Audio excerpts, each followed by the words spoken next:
Welcome to Next to Madison, a podcast to help you live your best life.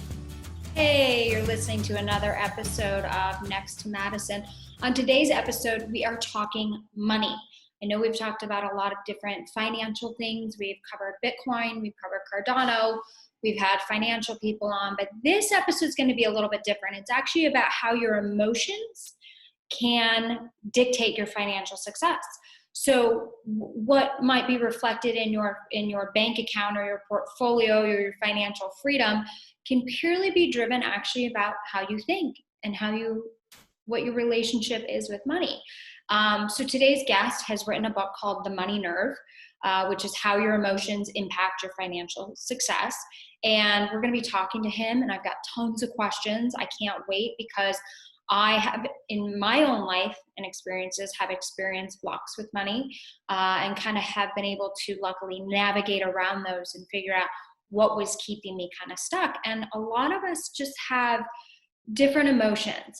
Some are healthy emotions, but a lot of them are unhealthy emotions that keep us stuck. So we're going to dive into those today and do all that fun stuff when we come back after a brief commercial break. But I just want to remind you guys, please don't forget to rate and review us on Apple Podcasts or Spotify. Greatly helps. And leave a review. Your best reviews, maybe I'll start reading them. And don't forget, we'll be adding the comedy angle in there. I know I got a little serious over the past year and a half or 6 months or so. But yes, there will still be a comedy angle. So we still are a comedy podcast, but a podcast also driven to help educate you and kind of live your best life, so to say. So get ready for our guest that's coming up. His name is Bob Wheeler, and he is here to talk money and how to get the hell out of your own way so we can all become financially free. I'm here with my guest today on Next to Madison, Bob Wheeler. How are you? I'm doing great, Madison. Great to be here. I'm so excited for this. I always love talking about money. Not that money buys happiness, but money buys my favorite thing, which is freedom. And it's important. We all want money. Money helps us do things and help other people as well. So I'm excited to have you on. And so tell us about your book, The Money Nerve. Yeah, so I wrote this book. What happened was a lot of my clients would go out and do the exact opposite of what seemed like sound practical advice. And people would just do things that were self-sabotaging. At the same time, a lot of my friends are comics. I'm the CFO at the world famous Comedy Store. And I was talking to one of my friends who came in and was saying, I'm a loser. All my family members are doctors. I'm a comic. I obviously am the stupidest person on the earth. And I said, no, you're not. And so really what happened was I wrote the book to let people know that they're not alone in their financial struggles and in their shame around their financial choices, that none of us got the download, or most of us didn't get the download. And I really wanted to write this book to help people start having conversations around money and not fights, right? And to really let ourselves off the hook. That's amazing. First of all, one thing that bounced out to me from being in comedy, but obviously now I've moved more to the producing side, but you're the CFO of the Comedy Store? I am. I love the Comedy Store. How long have you been doing that? I've been there 24 years. Oh my gosh. So that's the thing with comedy, because I've been in comedy, right? You don't go into comedy to get rich. You go in because you absolutely love it. And if you get rich, you're beyond blessed, right? That's right. Because that's right. A lot. Because we both know extremely talented comedians that are just still getting by.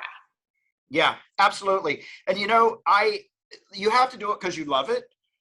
You absolutely have to do it because you love it. There's a reason I'm the CFO and I love performing, but I like stability. And I have so many talented friends that are still just getting by or living 4 people to an apartment. I like a car and a house and food on the table. Hence the accounting. No, absolutely. So what are some of those things that you've noticed with your friends that are still struggling, that's like a common emotion or a subconscious belief that you feel is keeping them stuck, so to say?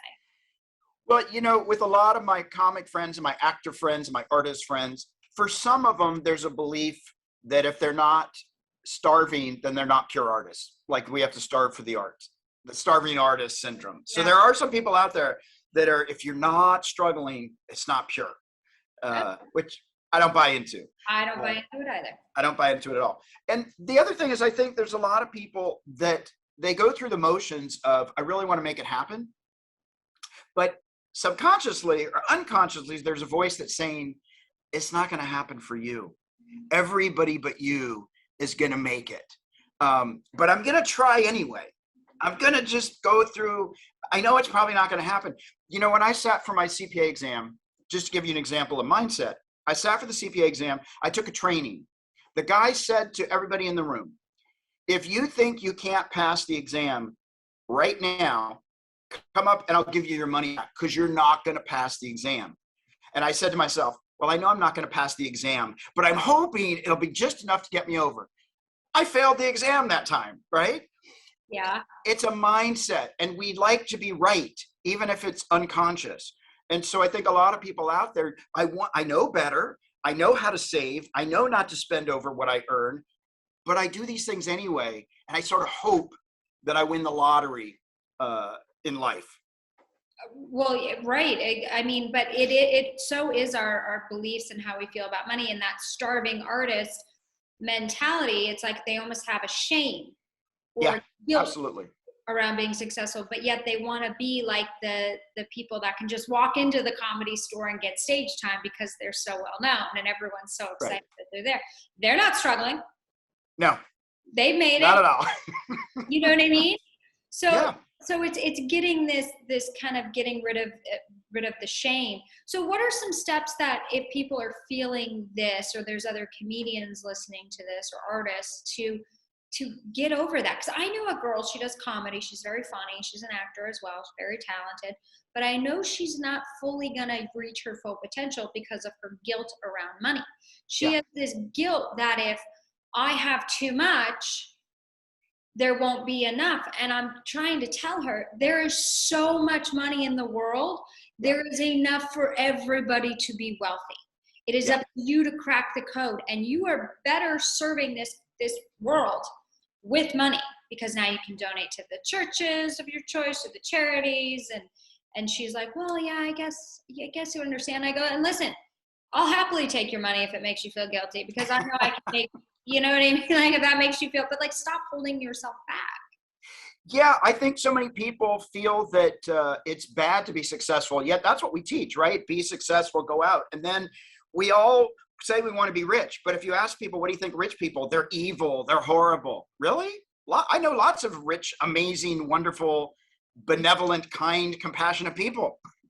Yes, me too. Exactly. And I want to be around them. You know? Absolutely. Well, you know, I think it's important for people to get clear about what's their history. So I really encourage people to do a lot of journaling. What do I believe? What do I remember my parents telling me? What are my truths? What's my story about money? So then we can figure out if it still makes sense or not. Most of us made decisions when we were 5, 6, 7, and we made lifetime vows and lifetime promises on things that we had no business making those decisions. Now it's time to check in and say, oh, that was a story I told myself. Oh, that was my parents shaming me. Oh, that was the church telling me something that I took on that wasn't true, right? And again, it's our filter on it. My parents weren't evil parents. I took a couple things that they said and ran with it. They may have been joking. Like, that's on me, right? But it's my journey, and it's everybody's journey. It's always that thing where, you know, the common things, you know, kids would hear when they were growing up is money doesn't grow on trees. There's starving children in Africa. Gotta eat all your food. Yep. You know, like, we can't afford that. You can't have that. But I think it's also important for people that are listening now, if you are a parent, to create, it's almost like your duty to create a healthy relationship for your kids with money. So if they want to have a really expensive toy that, you know, they don't need, and you don't want to create that spoil factor, maybe saying, you know, saving your money is very important because it helps you buy bigger things when you're older. So we can afford that, but I don't feel you need that. So instead, we're going to put money aside so you can be wealthier down the road. Something like that. Absolutely. Having healthy conversations. Somebody said to me the other day, and I wish I could remember, they said, if your kid is old enough to put money in their mouth, they're old enough to have a conversation about it. And I love that, because you don't have to show them the 401k and ask them, should they be investing in bonds or mutual funds, right? But you can teach them, look, we could afford it, but we have to budget. We don't always get everything we want. Or let's save for it. You save $10 and I'll match it, right? Try to create healthy habits while they're young and make it a conversation. A few years ago, I was at a toy store. It was in February. A kid was asking for a toy, and the lady looked at him and she said, "That's it. I'm telling Santa Claus that you've been evil and bad and greedy and selfish." Now it's February. He starts crying, Mama, please don't tell Santa. Please don't tell Santa. It was PTSD. It was like trauma. She didn't have to do that. She could have just said, "Honey, it's not the time. We'll save for your birthday, or let's figure out something how you can get it later." But to go into that whole, I'm telling Santa and I'm going to take you out, is traumatizing for a 4-year-old, 5-year-old kid. Well, yeah, absolutely. And that kid's probably going to be a starving artist. Yeah. And doing lots of comedy to work through therapy. It's so true. It's so true. And I going back to what you said about the test, how your teacher said, like, if you don't think you're going to pass, you're not going to pass. Kind of the same Right. thing. And now that I know that you perform comedy and you're around all these comedians, it's the same thing before a show. I remember when I would have self-doubt before a show, or I was nervous, or maybe I was working on a new material, and I would say, this probably isn't going to go well. And guess what? It didn't go well. You got to be right. Oh, great. Absolutely.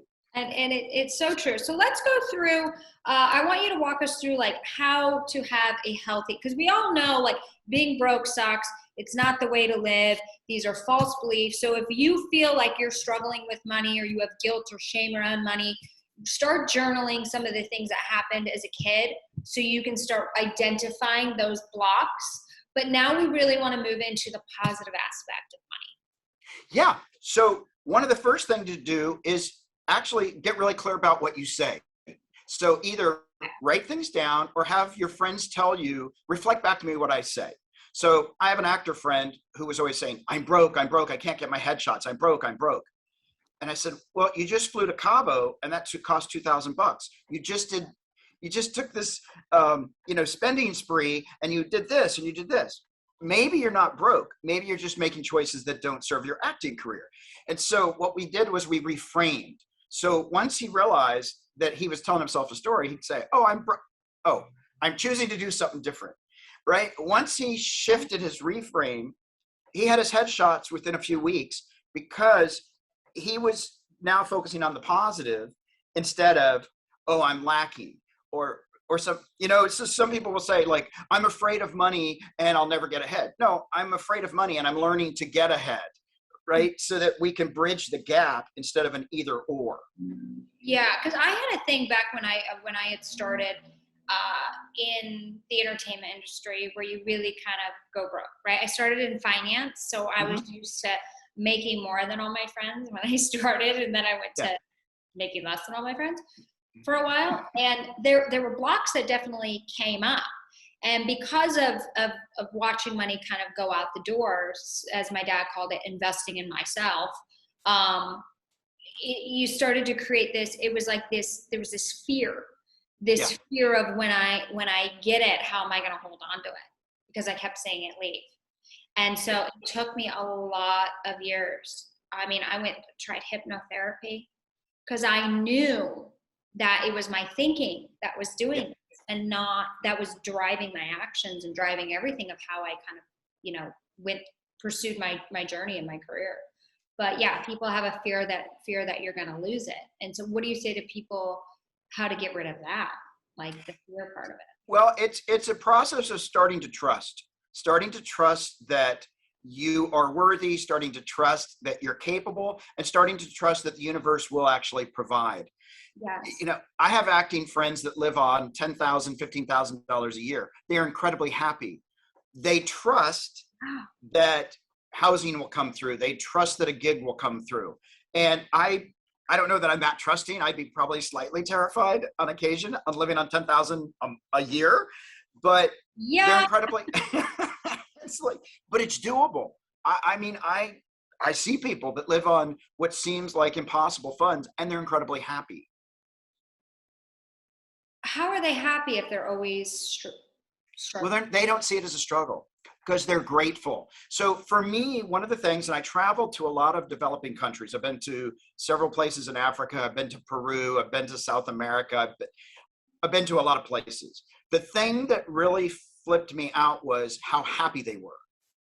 And at a time in my life, I was about accomplishment, lots of money. That's the way that you prove your worth. And I couldn't understand why these people were all so happy. I'm like, what's wrong with you? It's so true. Don't you get it? And what I realized is I didn't get it. What I realized was they came from a place of gratitude and abundance. And so they could give you the last shirt off their back because they knew that the universe was going to provide for them. And it really shifted my thinking. It was very challenging initially because I was taught I am my accomplishments. And when I could see that there's so much around, I'm grateful that I have hot water. I'm grateful I got to take a shower today. Yeah. Right. And if we can start to see that and see, oh, it's actually not so bad. I have a shirt to wear. I have a washing machine. Right. And we take all that for granted in this country, especially. A lot of people don't have any of that.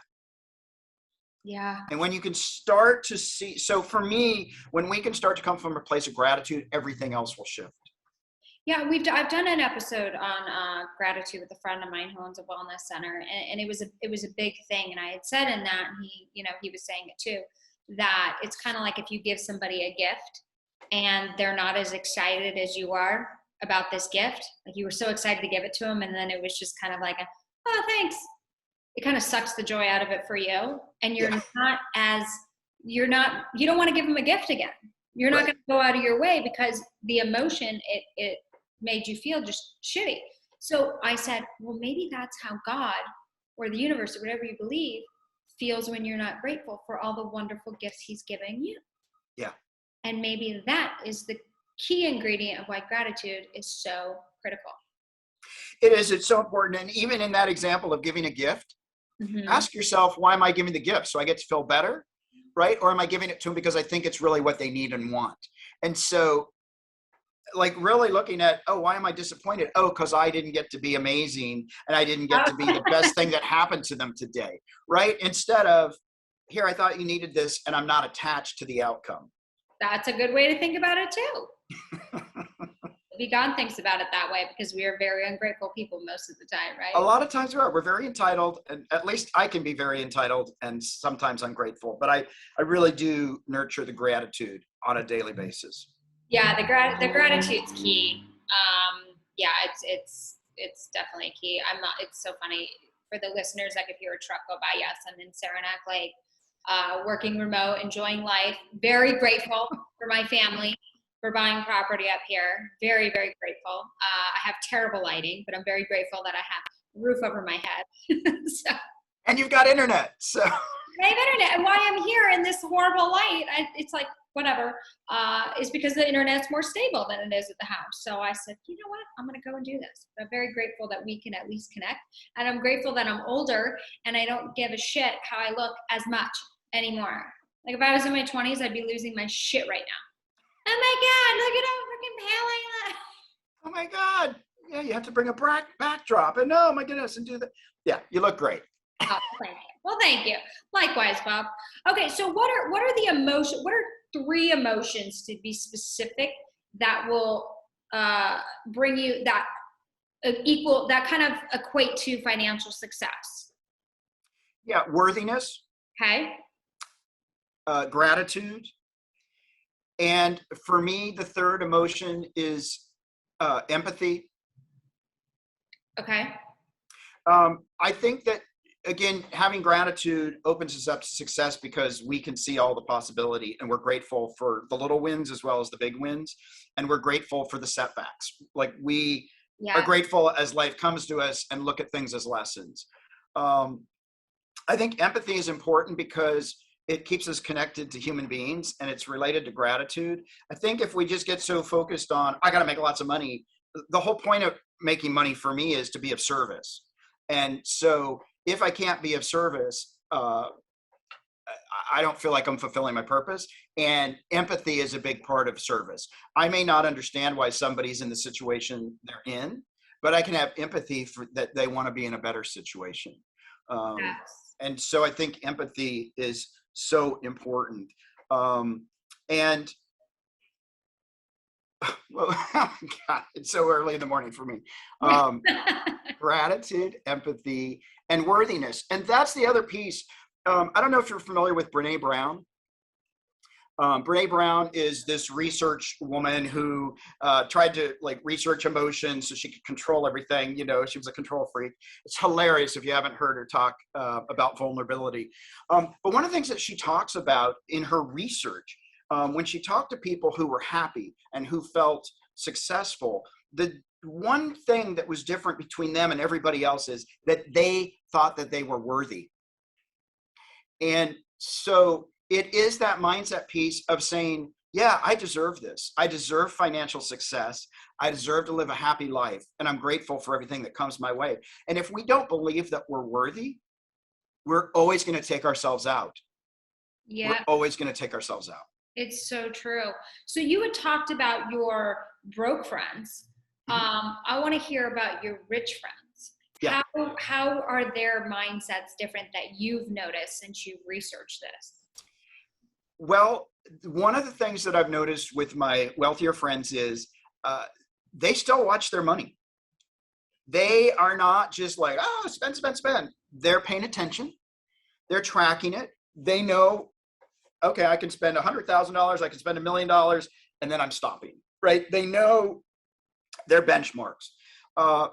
They're also, at least my wealthy friends, are very grateful. They're very generous. And I would say every one of them believes, again, in service, that it's about paying it forward and it's not about hoarding. It's not about trying to get more than everybody else. It's about taking what they have and then how can I bring this out in the world?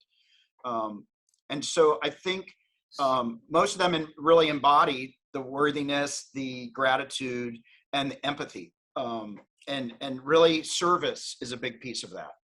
Yeah, and I think it's also probably the abundance versus the scarcity mindset, because Absolutely, they're giving money out or helping people or donating charities or helping their broke friends or family members. They know that because they're watching their money, they know that there's still more money coming in. I definitely have found that now that I'm not a starving artist anymore, and I figured out other multiple streams of income, I've noticed that I'm a lot cheaper. Like, I'm not stingy, right? But I'm like, I don't need that. Like, right. I would just be like, oh, I can afford that. I'm going to get it. Now I'm like, I don't need that. I can wear that shirt. I don't care if it's in season. It doesn't have holes in it. Why do I want to buy? I find myself, cutting open bottles to use all the product. But if I was still like kind of paycheck to paycheck, I might be like, oh, I just need a new bottle. So it's amazing. Like, once you have money, you also like don't want to give it up, because you know that money works for you. Absolutely. And I like the word frugal better than cheaper, because I'm pretty frugal. Yeah, an asshole. Frugal is smart. Yeah. So, but yeah, it is those things. I mean, I'm also a little OCD, so I'm sitting there trying to make sure I've gotten, they said 8 ounces, I'm getting 8 ounces out of my container. Yeah. The recipe called for 2 cans. I'm sitting there going, wait a minute, did they count the fact that I was going to not get this little spoonful of cream mushroom soup out of the can? I got to get it. So. No, so what was the motivation behind writing this book? Yeah. So, one of the things that happened was, like I said, I was around a lot of friends that were artists. I remember, because my mom was an artist, I remember not having a lot of money as a kid. my dad left when I was in junior high, going into high school, 8th, 9th grade. Okay. And didn't have a lot of choice, right? And I didn't like that. And some things were said that I took on to mean that I had to handle them, which I didn't like either. And so I was having my own financial struggles. I was a CPA. I was in debt. People that were in lower positions than me were making much better sound financial decisions. And I'm looking at them. I'm listening to my friends thinking, there's got to be something different. I've done all the right things. I went to a good school. I did all these things, and I'm not getting ahead. So I started my own personal journey about my financial beliefs. I started talking to friends, interviewing them, asking questions. And then because I also have a tax practice, a lot of my tax sessions turned into therapy sessions. People were sharing with me stuff they wouldn't normally share because I'm a good listener. And so people felt like they could share. And I really tried to create space of non-judgment so that I could say, oh, that's interesting, instead of, oh my God, oh, that's interesting. Wow. Tell me more. And so as I started accumulating all this information and my own personal journey, it just felt important to get this book out there so that people could know that they were not alone, because I felt very alone as a professional that was supposed to have it together who did. I couldn't tell people, hey, I'm an idiot when it comes to money, but let me help you, right? And so there was my own shame of theoretically being an imposter, the imposter syndrome here. And so I really I found so many people felt like they were alone, and it sort of broke my heart that there's all these people running around with all this shame and feeling very isolated and couldn't let anybody know. So that was why you were like, let's just put it all out there. And when did the book come out? The book came out about, I think the book came out 8 years ago. So it's been out there for a little bit. We're getting ready to do a relaunch and all that. But, here's the thing. When I first wrote the book, I didn't think I was worthy to write a book, right? I said, who am I? Who am I to write a book? There's 10 other people out there that could probably write a better book, write a thicker book, write it more poetic. And I was doing my own work about finding my voice and being able to say my story is my story. So even if nobody else agrees with me, it's my truth. I can put it out there. Thing is, I put it out there, and a lot of people said, did you just write that book to me? It feels very personal. Well, that's amazing. But you know what? You were the right one to write that book because you went through this journey. It would be the wrong person to write that book would be an heir of the Rockefellers. Right. You know what I mean? Like, you don't know shit. You never struggled. You never heard no. Zip it. I ain't buying the book.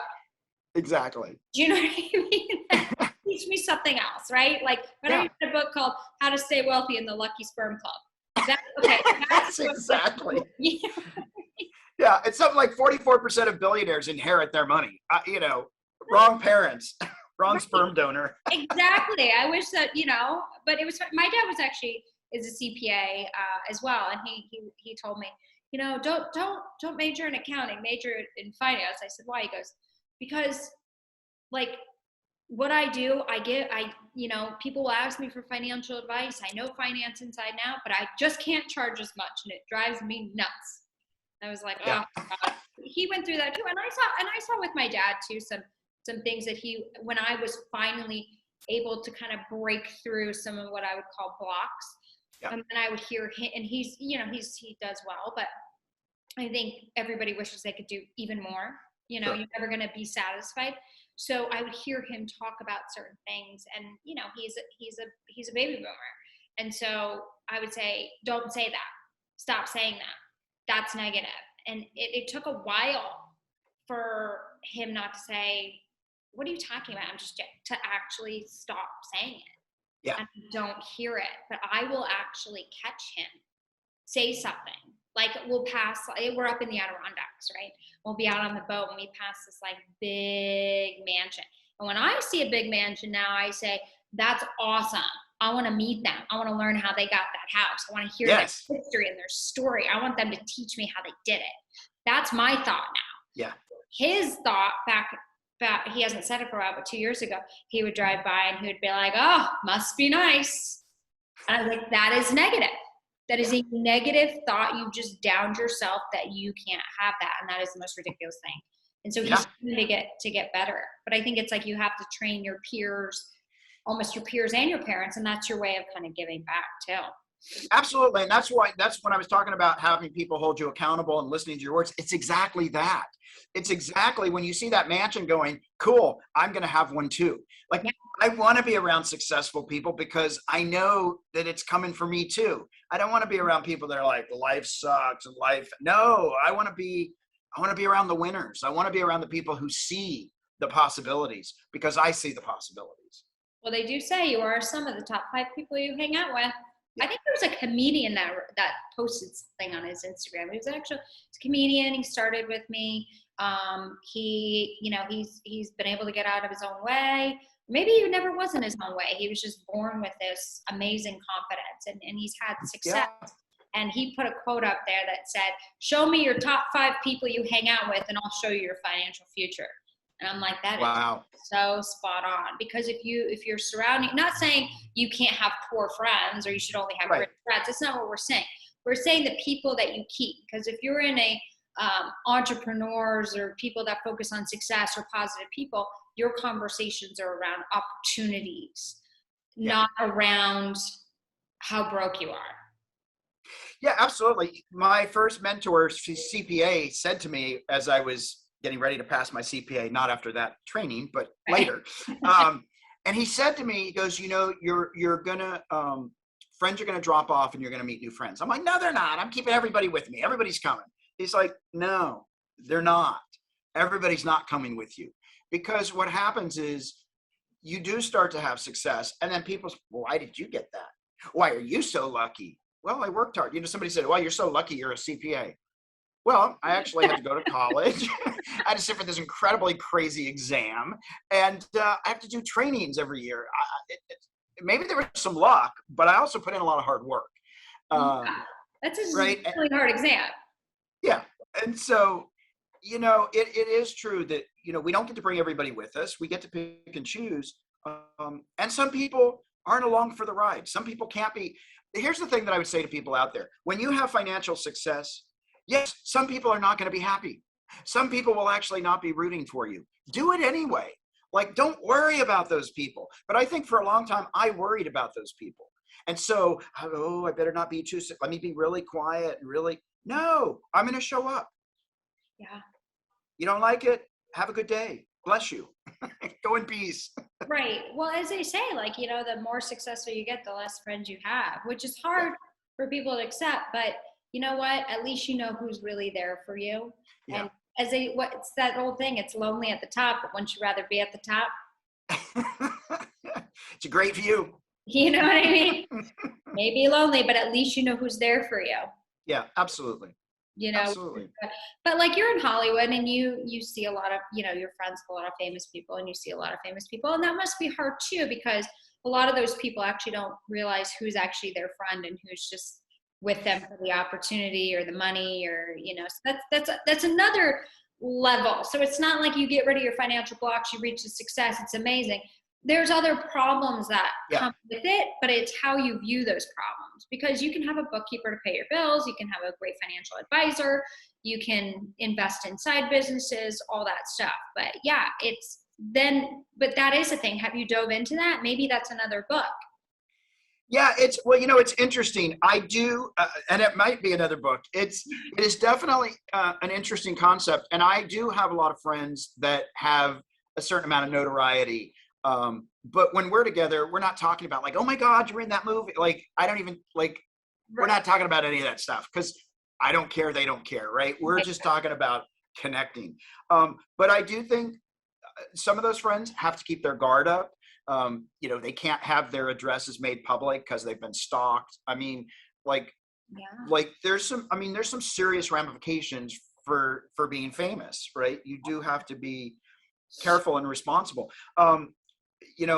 So I do see that, and I think that people, even if I used to think about different people like Michael Jackson, they got so isolated because they actually couldn't trust anybody. And if they could have really just had people that they could have trusted, how much more they could have been supported in the things that they needed support in. Right. Well, that's the other thing too, is when you get rich too quick. Yeah.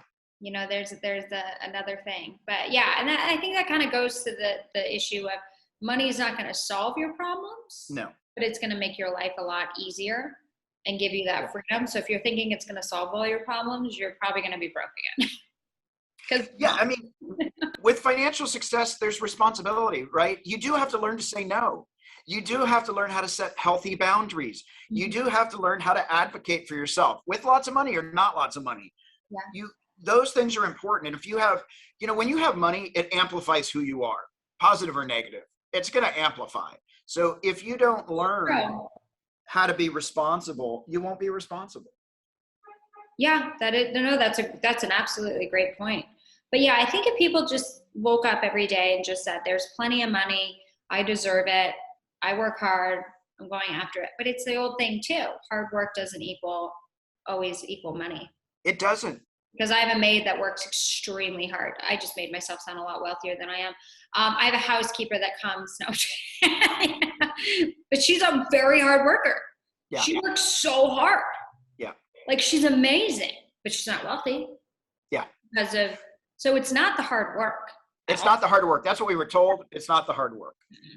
It absolutely. And life isn't fair because some people get a lot more than others and some people it just comes easy to. I was speaking with this woman. I don't remember her last name. Her name is Morgana. And she works with people on money. And one of the things she asks people is, do you love money and does money love you? Does money love you? So part of my mantras these days is money loves me. Money loves me. Yeah. And she's created a relationship with it. Yeah.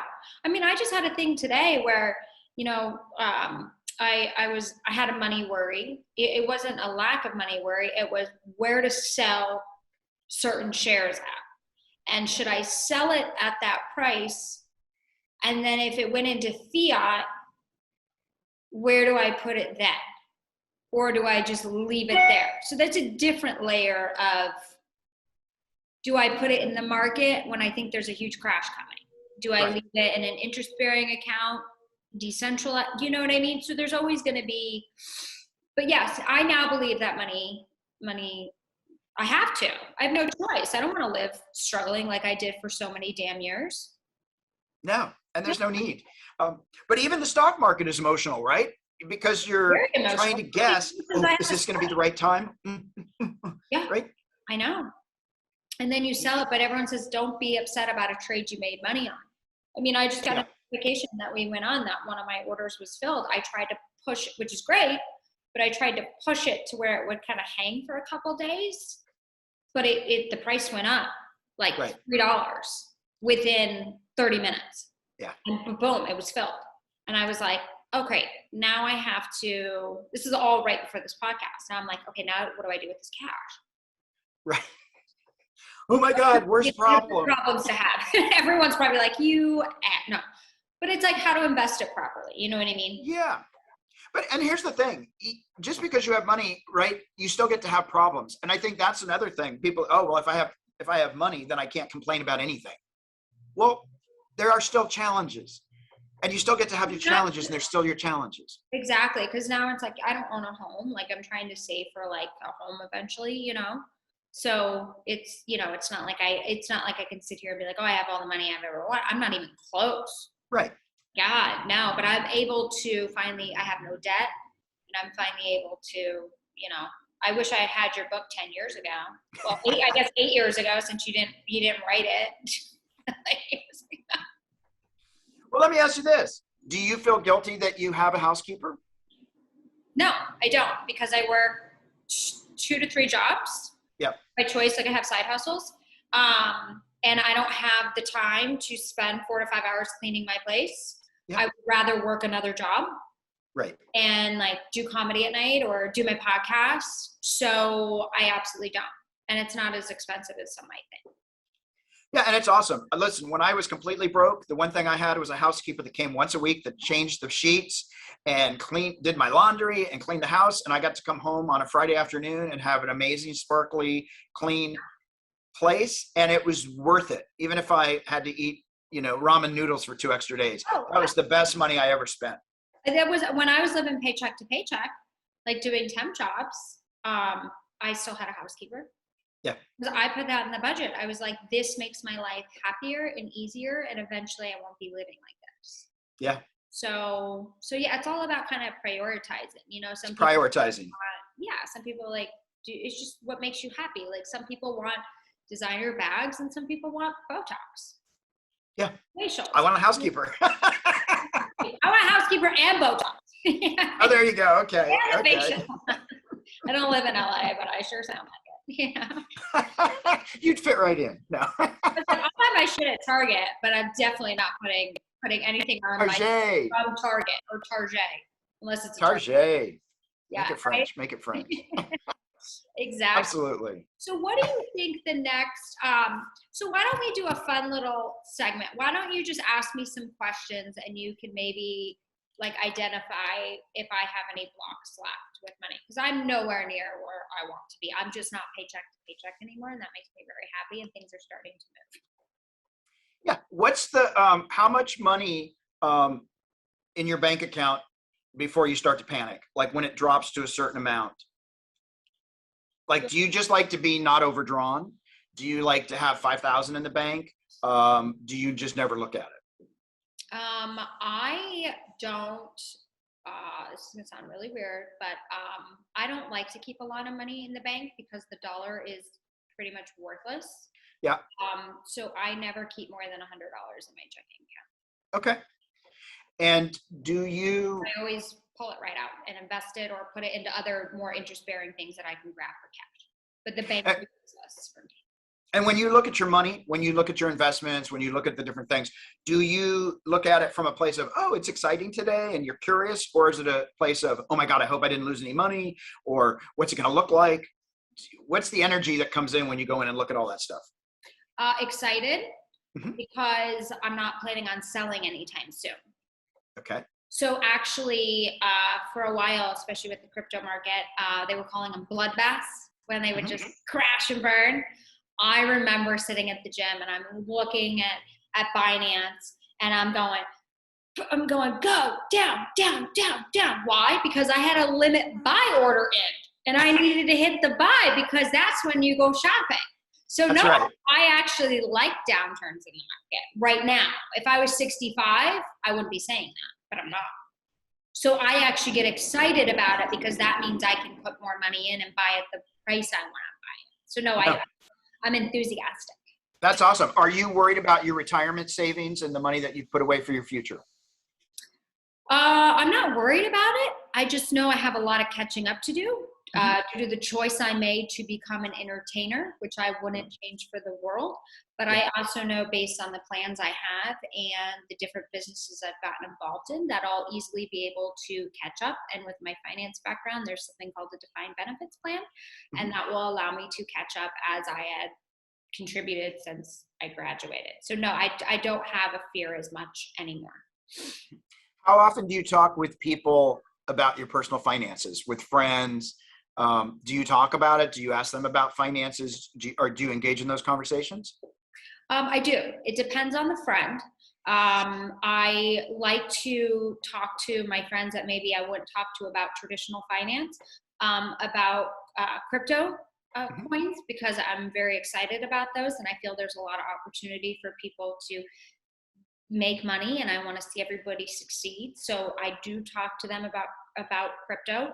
I'm kind of the one that's on Zoom calls, helping them set up accounts and getting approved and how to do their first trade or their first buy and where to put it and where to properly keep the keys. And I have no problem doing that because somebody obviously showed me. But do I tell people how much money or how much stocks or cryptos or absolutely not. No, that's between my accountant and my financial advisor.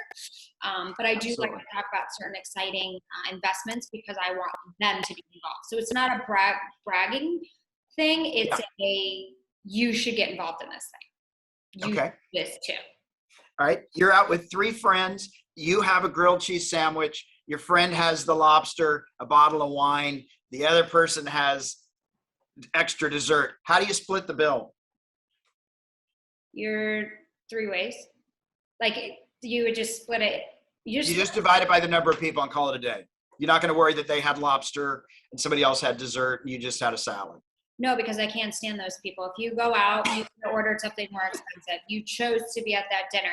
However, if I was the one who had the lobster and the bottle of wine, I would automatically offer to pay more. Hey guys, like I had something more expensive. Just put in this. I got the rest. I would do that. Yeah. But if I had the grilled cheese and my friends had those, that I could have ordered something different. It doesn't matter. I chose to be in that group. And if that's what's easier, done. That's awesome. Well, look, I mean, what can I say? You've got a pretty healthy relationship. Finally, if you talked to me 5 years ago, you'd be like, you are fucked.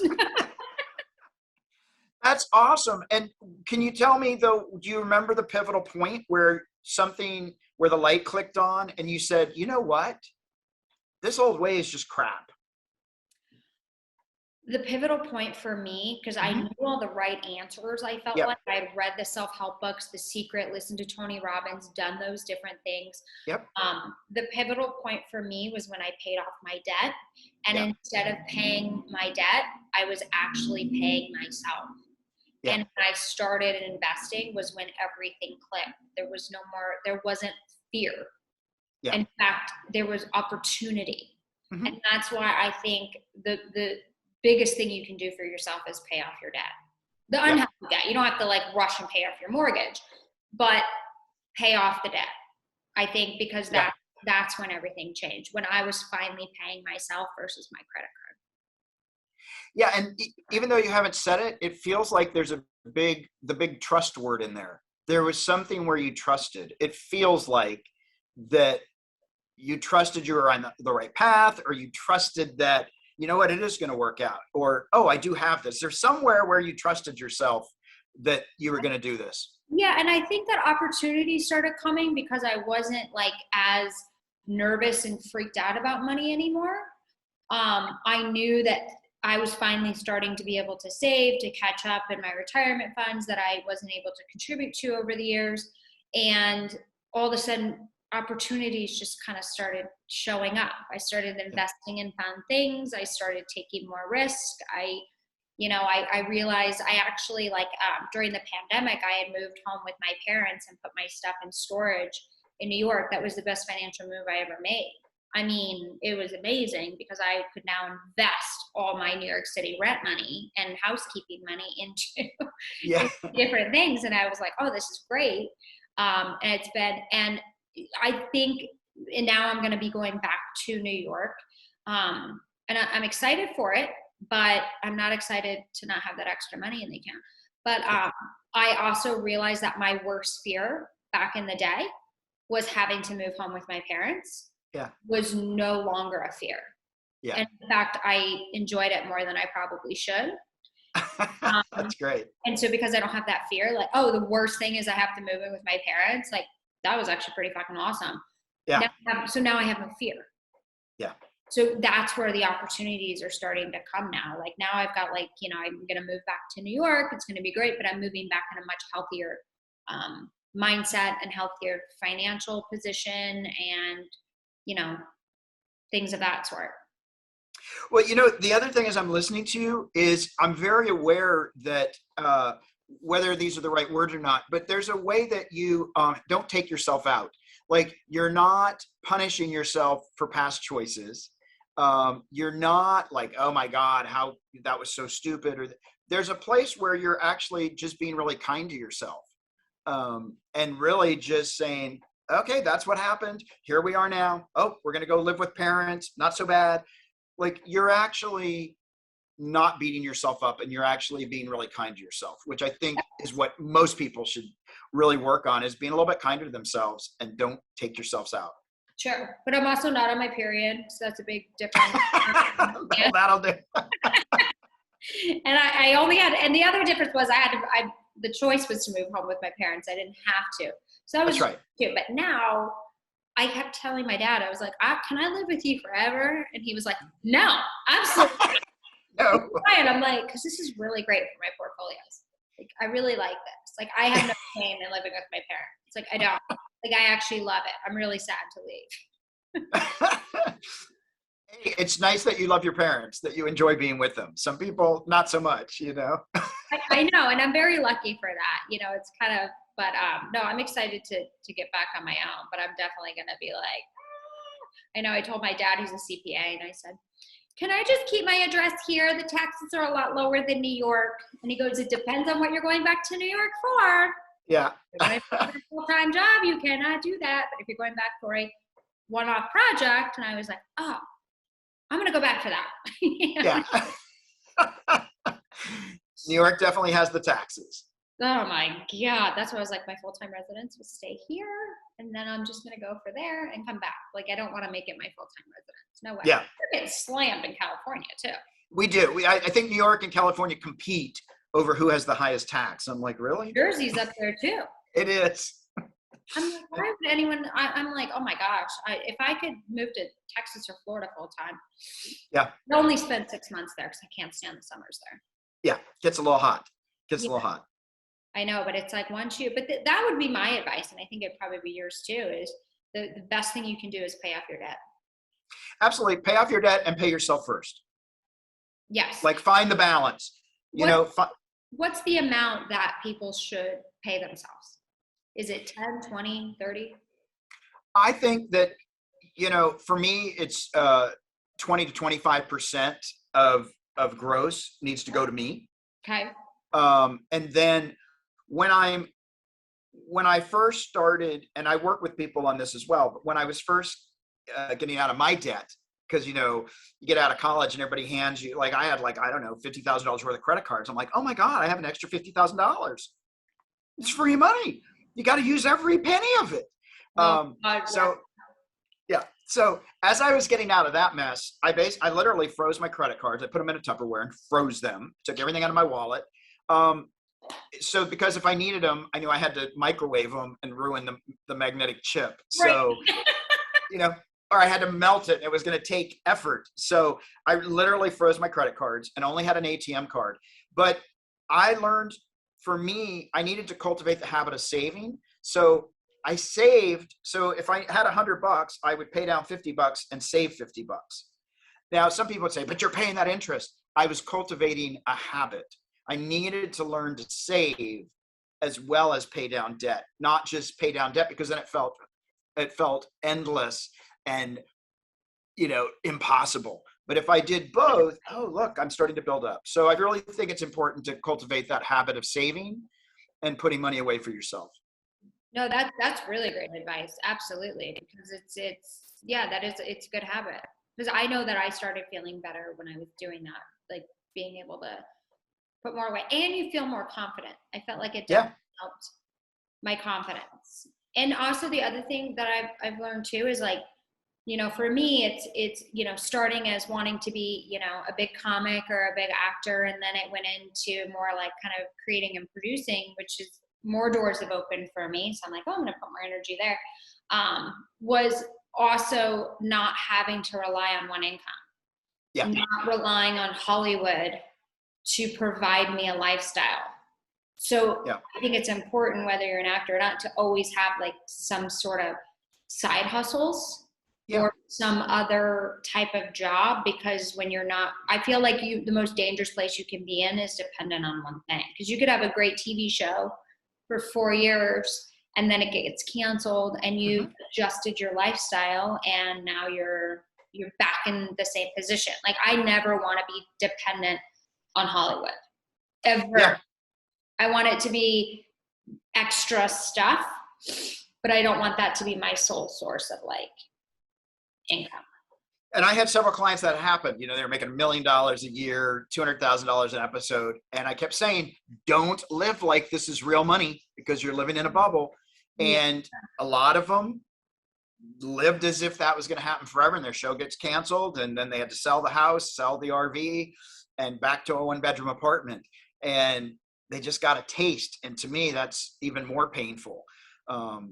Oh shit. I know. It's kind of like, until you have enough money to live off the interest in a way, you kind of got to keep the hustle and keep the savings. You know what I mean? It's nice. It's fun to buy that fancy car and have people look at you and that's great if you need that. I don't need that.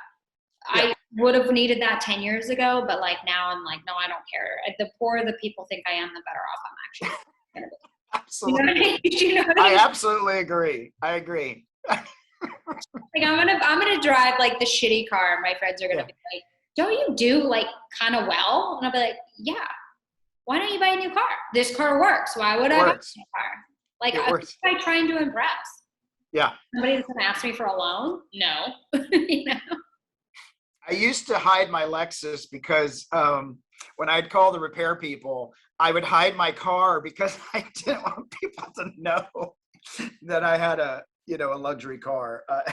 I know it's crazy the things that we do, right? I know Yeah. it's funny because some businesses you need really nice cars. You can put it through Yeah. your business if it pertains to it. In some you don't. But it's like for Hollywood, I was talking to my dad who does my taxes, and I said, I need a new computer bag briefcase, but I'm going to be going to these huge networks that deal with very successful people. I can't walk in with a Michael Kors bag. I have to walk in with something bigger. And he goes, well, entertainment's a weird place, and that would be justified as long as it was, under 3,000 or something. And I'm like, great. Yeah. But and in those cases, I mean, when I bought my luxury car, I literally asked a bunch of my wealthy clients, would you care if I drove a Corolla or a pickup truck?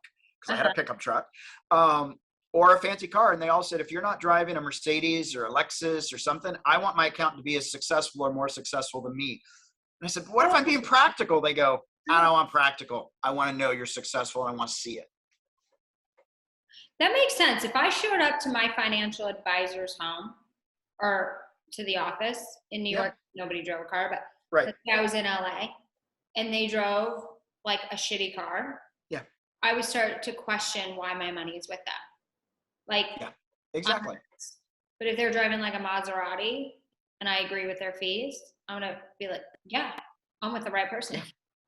So it depends exactly. what industry you're in. It depends. Well, this was awesome. Tell everyone before we wrap up, like where they can purchase your book, where they can find you, all that fun stuff. Absolutely. So you can go to themoneynerve.com. That's nerve, not nerd. I'm a nerd, but it's a nerve. Themoneynerve.com. You can buy the book on Amazon. And the website has a lot of resources. We've got an online course called Mastering the Emotions of Money. I have a podcast called Money You Should Ask, and we talk with people about money. And we've got a lot of great resources there. And so feel free to reach out, and we're happy to work with people, talk with people, just listen, whatever people need. Okay, that's awesome. Well, thank you so much, for your time and sitting down with me. I'm glad that we were able to get connected. I think it's great. I wanted to be next to Madison. Yes. Well, you're next to me on Zoom. Hopefully when we get back in the studio, we'll be good to go. Absolutely. Well, this has been great. I so appreciate it. And it's been great talking to you. And I appreciate you and everybody listening wherever you are. I appreciate each and every one of you. So thanks again for tuning in to another episode of Next to Madison. And we'll see you next time to find out who's next. Hey, your host here, Madison Malloy. Please make sure to subscribe to the show on all podcast platforms, and please rate and review us on iTunes and Spotify. Also, if you have any questions or comments, you can email us at contact@nexttomadison.com. I thank you again for listening. Bye.